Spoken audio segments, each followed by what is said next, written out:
Il y a 3 mois, Benjamin Quillot a mis fin à ses jours.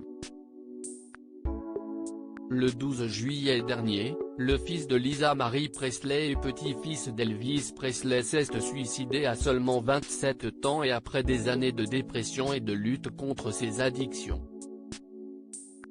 Elle est complètement brisée, inconsolable et au-delà dévastée, mais essaye de rester forte pour ses jumelles de 11 ans et sa fille Anne Riley. Elle adorait ce garçon. Il était l'amour de sa vie, confiait alors un proche de la mère du jeune homme. 3 mois après l'annonce de la mort de Benjamin Quillot, qui repose désormais auprès du King, son rapport d'autopsie a été dévoilé. Le petit-fils d'Elvis Presley s'est tué en se tirant une balle dans la tête alors que sa petite amie était dans la même maison que lui. C'est d'ailleurs elle qui a retrouvé le corps du jeune homme dans la salle de bain. Selon le médecin légiste, Benjamin Quillot avait de la cocaïne et de l'alcool dans son sang au moment de son suicide. 6 mois avant cette terrible journée du 12 juillet, le jeune homme avait déjà tenté de mettre fin à ses jours puis avait passé 3 semaines en cure de désintoxication. Pendant des années, il a connu une lourde dépression et passait des journées entières enfermé dans sa chambre.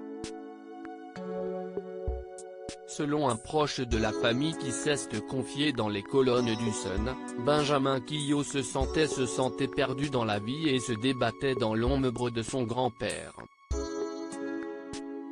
Il était déprimé, il n'avait pas vraiment d'éducation, de travail ou de passion. C'est déchirant. Ben était une force, un enfant incroyable, poursuit-il. Le 12 octobre dernier, le jeune homme a été inhumé dans un endroit très symbolique pour sa famille. Il repose auprès de son grand-père. Il a été inhumé dans le jardin de méditation à Graceland, résidence ayant appartenu au King situé à Memphis, dans le Tennessee.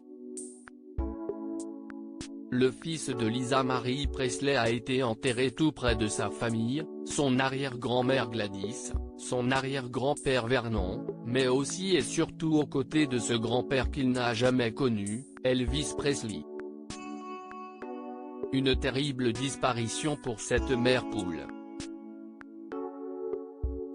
Après le suicide de son fils, elle a décidé de ne plus retourner dans la maison où il s'est ôté la vie.